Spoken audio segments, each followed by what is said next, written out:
تین ایسے بدبخت لوگ جن کی قربانی قبول نہیں ہوتی، ان کو قربانی کرنے کا کوئی فائدہ نہیں ہے۔ رسول اللہ صلی اللہ علیہ وآلہ وسلم کا فرمان ضرور سن لیں۔ بسم اللہ الرحمن الرحیم۔ السلام علیکم ورحمۃ اللہ وبرکاتہ۔ محترم ناظرین، اس ویڈیو میں بتایا جائے گا کہ عید الاضحیٰ کے موقع پر قربانی کرنا کیوں ضروری ہے، قربانی کرنے سے کیا اجر و ثواب حاصل ہوتا ہے، اور کون سے تین لوگ ہیں جن کی قربانی قبول نہیں ہوتی۔ نہایت معلوماتی ویڈیو ہے، گزارش ہے کہ اس ویڈیو کو آخر تک ضرور دیکھیے گا۔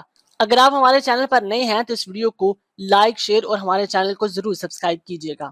رسول اللہ صلی اللہ علیہ وآلہ وسلم سے ایک دن صحابہ کرام رضوان اللہ اجمعین نے دریافت کیا کہ یا رسول اللہ صلی اللہ علیہ وآلہ وسلم، بتائیے کہ یہ قربانی کیا ہے۔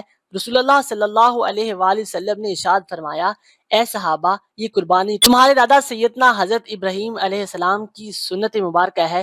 یہ سن کر صحابہ کرام نے مزید پوچھا کہ یا رسول اللہ صلی اللہ علیہ وآلہ وسلم، پھر اس میں ہمیں اجر و ثواب کیا ملے گا اور نیکیاں کتنی ملیں گی؟ تب نبی کریم صلی اللہ علیہ وآلہ وسلم نے ارشاد فرمایا کہ جس جانور کی تم قربانی کرو گے، اس جانور کے ایک ایک بال کے بدلے میں تمہیں ایک نیکی ملے گی۔ نبی کریم صلی اللہ علیہ وآلہ وسلم کی اس حدیث مبارکہ سے یہ بات معلوم ہوئی کہ ذرا حساب لگائیے کہ یہ قربانی کے لیے جتنا بڑا جانور ہوگا، اس کے اوپر اتنے زیادہ بال ہوں گے۔ اس جانور کے ایک ایک بال کے بدلے ایک نیکی کے حساب سے نیکیاں بھی زیادہ ملیں گی۔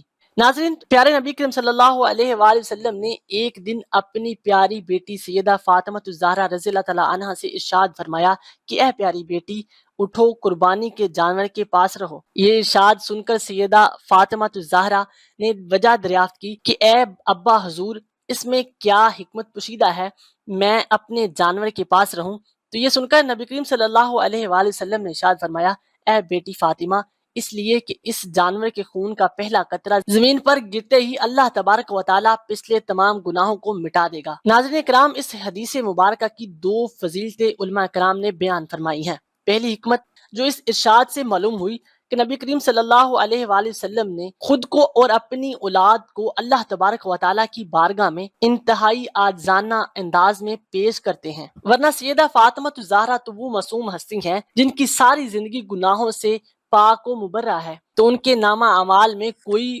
گناہ موجود نہیں ہے جن کی معافی مقصود تھی، بلکہ یہ صرف اور صرف نبیوں کے سردار رحمت للعالمین کی عاجزی کو ظاہر کرتی ہے۔ دوسری حکمت معلوم ہوئی کہ جب سیدنا فاطمہ الزہرا نے نبی کریم صلی اللہ علیہ وآلہ وسلم کا ارشاد مبارکہ سن کر دریافت کیا کہ یا رسول اللہ صلی اللہ علیہ وآلہ وسلم، یہ فضیلت صرف ہم اہل بیت کے لیے ہے یا تمام امت مسلمہ کے لیے ہے؟ تب نبی کریم صلی اللہ علیہ وآلہ وسلم نے ارشاد فرمایا کہ یہ فضیلت اور یہ انعام پوری امت مسلمہ کے لیے ہے۔ سبحان اللہ۔ معلوم ہوا کہ جب کوئی شخص اللہ تبارک و تعالیٰ کی راہ میں جانور قربان کرتا ہے تو اس جانور کے جسم سے خون کا پہلا قطرہ جب زمین پر گرتا ہے تو اللہ تبارک و تعالیٰ اس قطرے کے ساتھ ہی اس شخص کے پچھلے تمام گناہوں کو مٹا دیتا ہے۔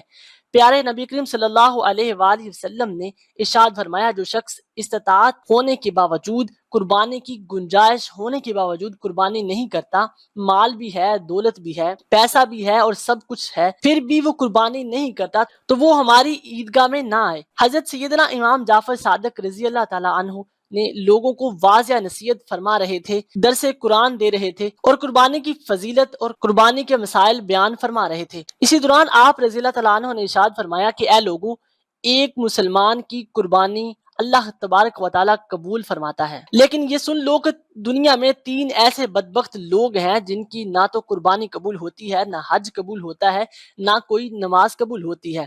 اس پر لوگوں نے سوال کیا کہ حضرت، آخر وہ تین قسم کے بدبخت لوگ کون کون ہیں؟